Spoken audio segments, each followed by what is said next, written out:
Beyond the Budget: Examining Poverty with a Capabilities Definition. John On and Michael Dick.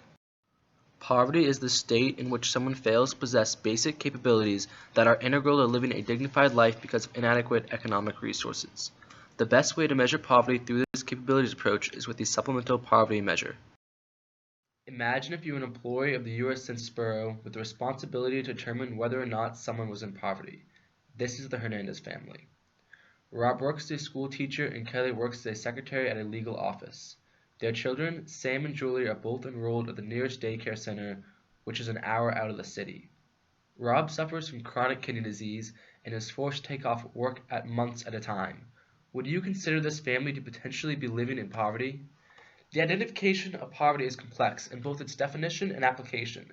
There are many conflicting notions on the definition of poverty and how it is measured. But first, let's define poverty. Poverty is a state in which someone fails to possess basic capabilities that are integral to living a dignified life because of inadequate economic resources. Amartya Sen, professor of economics and philosophy at Harvard, describes capability as alternative and different combinations of beings and doings that are within someone's command. This may sound strange, but when we're talking about poverty, we're ultimately concerned with the kind of life we can lead and the freedom we have to lead dignified lives. Poverty is primarily a deprivation of capability. It may come in the form of low income, but the reason we affiliate low income with poverty is because it makes it harder for people to do the things they want to do or be the things they want to be, like being well nourished. The notion of freedom to choose is embedded into the notion of capability, and to promote capabilities is to promote areas of freedom, which is not the same as making people function in a certain way. Functioning is an active realizing and practice of one or more capabilities.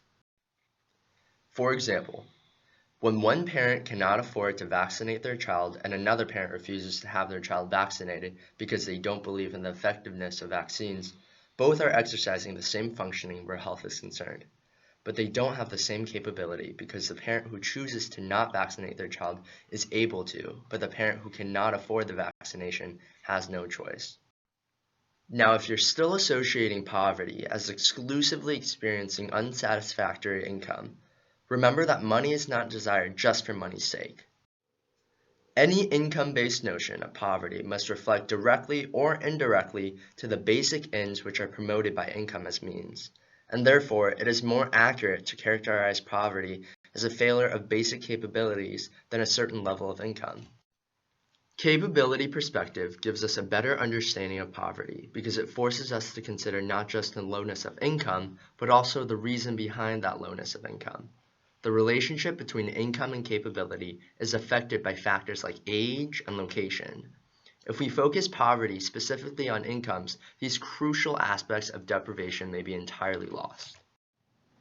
Sometimes the same handicaps, like disability, that reduce one's ability to earn an income poses the possibility of also making it more strenuous to convert income into capability.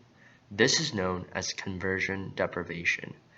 Take, for instance, disability and old age, reasons that could potentially lead to low income, but could also make it harder for people to convert income into good living. For example, additional expenses for medicine and freedom of mobility. Imagine the additional amount of income these families actually need to overcome that disability gap. Yet, poverty in some sense is a matter of income inadequacy rather than a failure of capabilities. And if possible, to identify the minimally adequate income for reaching the minimally acceptable capability levels, it doesn't matter whether poverty is defined in terms of a failure of basic capability or as a failure to have the corresponding minimally adequate income.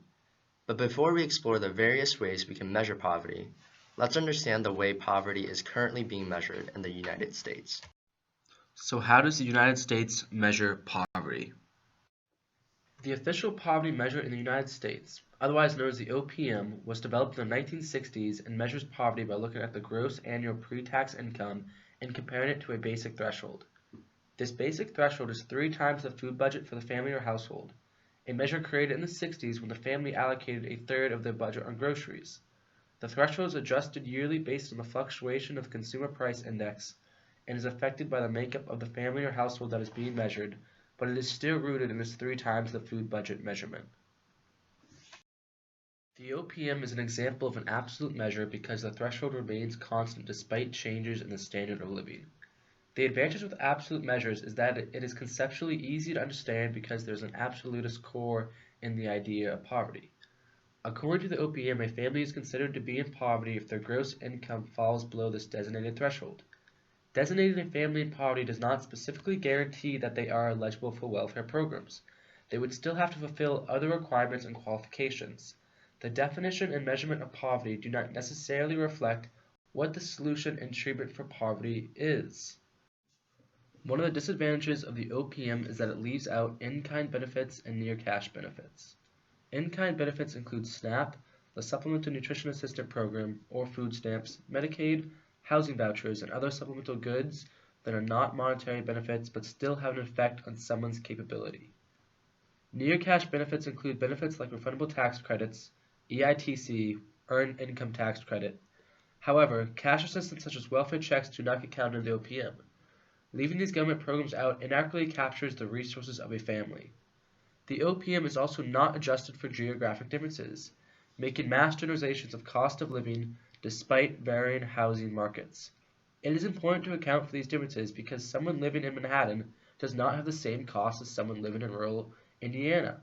The OPM also does not account for non-discretionary spending, which can include anything from child care to transportation costs. The OPM was created before the majority of these assistance programs were put in place, and the threshold of 3 times a household's food budget is outdated. Today, a family's food budget might be 6 to 10 times smaller than their total budget. This would mean that people who are above the poverty threshold by the OPM measurement might actually be under their budget by 2 or even 3 times what they need. The OPM does not capture near poverty or depth of poverty. It is very black or white. You are either in poverty or you are not. And if you are in poverty, it does not explicitly say whether you are right below the threshold or way below it.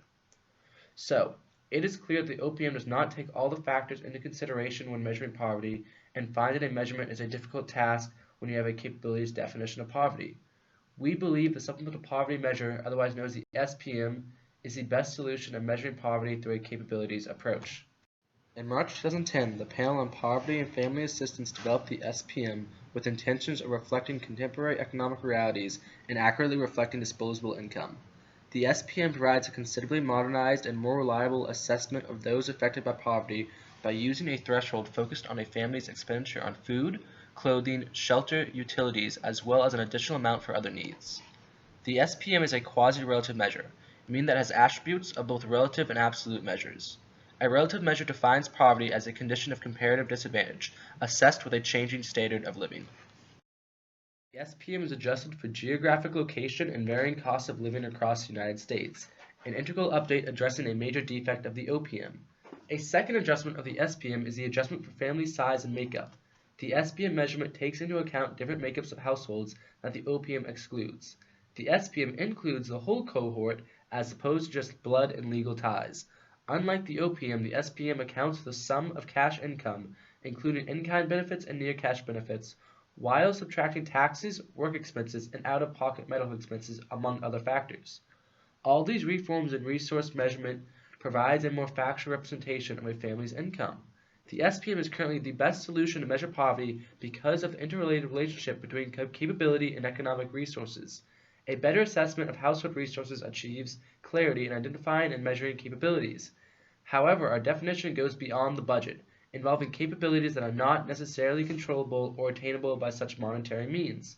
But because it would be almost unfeasible to capture the capabilities of every household, the SPM provides the closest measurement of someone's capabilities. Martha Nussbaum, professor of law and ethics at the University of Chicago, proposes capabilities be measured one by one. However, she describes the complications that come with the notion of capability combining internal preparedness with external opportunity. She suggests that we infer capability from certain patterns of functioning, providing the example that if we observe blacks have low voter turnout, even though we can assume that there was an absence of capability, considering people may have chosen not to vote, we could find patterns of low functioning correlating to social subordination and stigma. And we can make an inference that there are barriers that are limiting a certain demographic capability to be represented politically, such as education inequality and difficulty accessing polls. These measurements are often not quantifiable and are so complex that they appear almost immeasurable. However, just because there is not a precise measurement for the capabilities approach does not mean our definition of poverty is false or inaccurate. We must be able to define poverty before we form any notions of potential policy solution or forms of measurement, because we must not falsely measure what is easily measurable, but instead we must ask ourselves the reason we care about these numbers. This is an excerpt from Dorothy Allison, an American writer from South Carolina who did not have the capability to pursue a better quality of life because of the stigma of the ungrateful poor.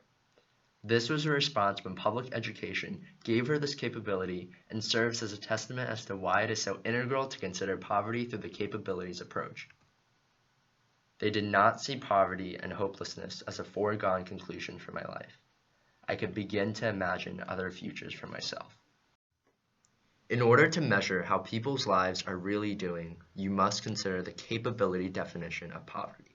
The capability approach focuses on protecting areas of freedom so central that the removal makes a life not worthy of human dignity. And although we must accept that there are capabilities that are immeasurable, the supplemental poverty measure provides a reliable representation of resources that reflect capabilities that are integral to living a dignified life.